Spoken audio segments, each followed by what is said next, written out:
Hey guys, it's nearly 2 a.m. and I should really be in bed. I'm knackered, but I've had like a minor brainwave, and I thought if I didn't upload something immediately, then this channel would die even more than it already has. Not that we've still got anyone around anyway, but here I am.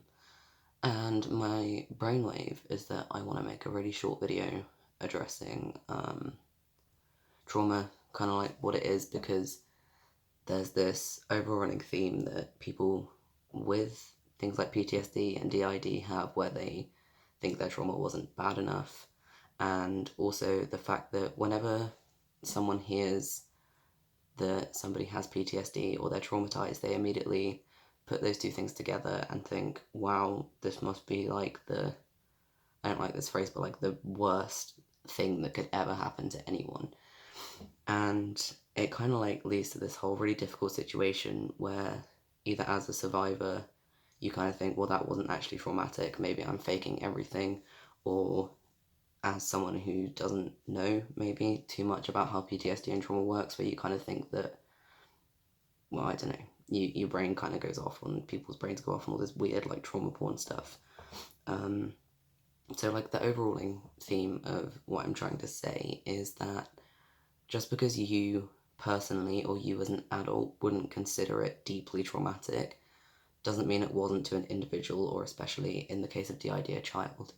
So things like moving house a lot, as an adult, it sucks and it's stressful, but you can deal with it.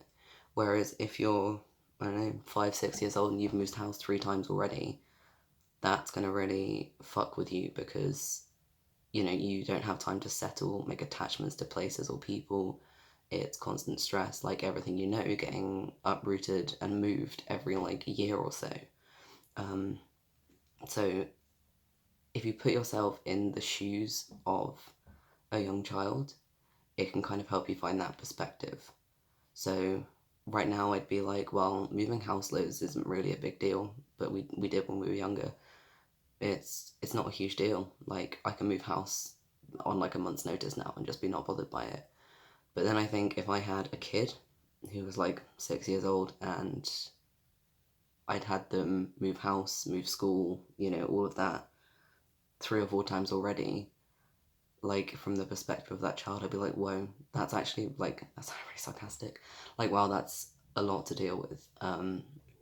So yeah, it's really important to basically try and put some empathy into it when you're hearing about trauma. And I think, again, a lot of things that people with stuff like DID like worry about is that my trauma wasn't bad enough. And just because now as an adult, or like you've heard people talking about their stories and it's like again, it's awful, awful, awful things, doesn't mean that what you experienced wasn't trauma. It's how an individual experiences it. If it traumatizes you, then it does. Like, that doesn't, it doesn't matter what other people think about it. And again, just because you don't consider it traumatic, or an adult wouldn't consider it traumatic, that it doesn't mean it's not completely different for a child.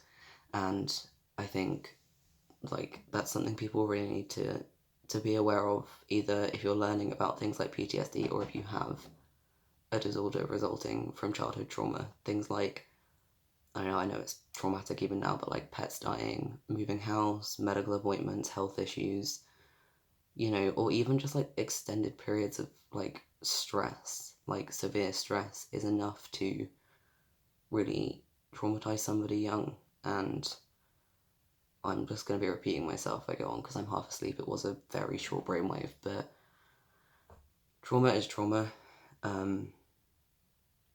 Think of it from a child's perspective, so like if you're sat there at any point thinking, wow, is my trauma actually trauma, or am I overreacting?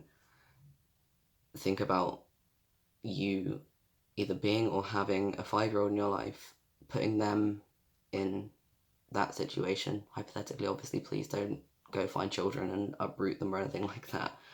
And just think how that would, impact them. Because you would never turn around to a child and say, oh, it's not that bad. And as far as people learning about it go, if you hear someone's got PTSD or a dissociative disorder, you don't have to let your brain run wild with loads of weird, like, trauma porn ideas like people always do. If, you hear repetitive trauma, that's it. Leave it at that. You know, don't try and come up with stories and stuff because, again, trauma isn't always what people think it is. For example, and please look out for yourselves here because I'll start breezing over stuff like sexual assault, but like trauma doesn't have to be like that kind of stuff. It doesn't have to be sexual, it doesn't have to be physical, or any of that. It doesn't even have to be like a lot of the time as well because DID develops so young. People assume that it's parents that have perpetuated that kind of abuse, neglect, and trauma, which is, I don't even think it's that common for it to be the case. It does not have to be related to the parents at all. You can have parents doing their absolute hardest to look after you and still end up traumatized one way or the other into having PTSD or dissociative disorders. So, like, yeah, that's basically it. If it's traumatized you, it's traumatized you, and don't think that it wasn't that bad because obviously you've developed various coping mechanisms or disorders for a reason, and it doesn't matter where it came from, what the nature of it was. Trauma is trauma, and if your brain and everything, took it and tried to process it as that, then that's what it is. It's something we struggle with a lot, so, venting it at 2 a.m., maybe someone will stumble across this and be like, hey, same, the guy with the eye bags is right. But yeah, don't undermine people, don't doubt yourself. Trauma is an individual experience, and that's basically it. Hopefully we're up in time for the aquarium tomorrow.